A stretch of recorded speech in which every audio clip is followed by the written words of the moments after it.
जालन्यात आज मराठा आरक्षण जनजागृती शांतता रॅली निघते। मोठ्या संख्येनं मराठा समाज जालन्यात धडकणार आहे। जनजागृती शांतता रॅली आयोजकांना पोलिसांनी नोटिसा बजावलेल्या आहेत। कायदा आणि सुव्यवस्थेचा प्रश्न निर्माण झाल्यास आयोजकांना जबाबदार धरलं जाणार आहे। या सगळ्याविषयी अधिक माहिती घेण्याकरता थेट जाते जालन्याला आमचे प्रतिनिधी सुधाकर जाधव यांच्याकडे। सुधाकर, जालना हे तेच ठिकाण आहे ज्या ठिकाणी एक मराठा लाख मराठा म्हणत मराठा आरक्षणाची ठिणगी जिथं पेटलेली होती ते जालना, आणि या जालन्यात आज मनोज जरांगे पाटील यांची शांतता रॅली निघतीये। कसा आहे माहोल सध्या जालन्यातला?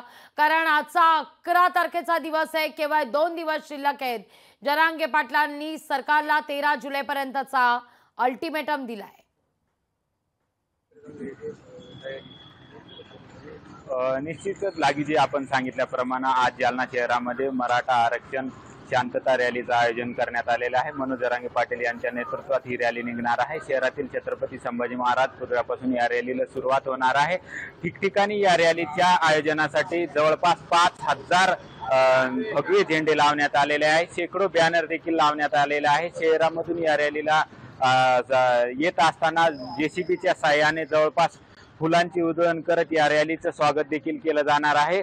या ठिकाणी आपण छत्रपती शिवाजी महाराज पुतळा परिसरामध्ये आहोत। या ठिकाणी जरांगे पाटील यांचा या रॅलीचा समारोप होणार आहे आणि या ठिकाणी स्टेजची उभारणी करण्यात आलेली आहे। जवळपास 10 ते 12 फूट हे स्टेजची उभारणी करण्यात आलेली आहे। छत्रपती शिवाजी महाराज पुतळ्याच्या समोर सुधाकरचे मुद्दा लक्षात येतोय। धन्यवाद तुम्ही दिलेल्या एकूणच या सविस्तर माहिती करता। लोकशाही मराठी ऐका, पहा, जागरूक रहा।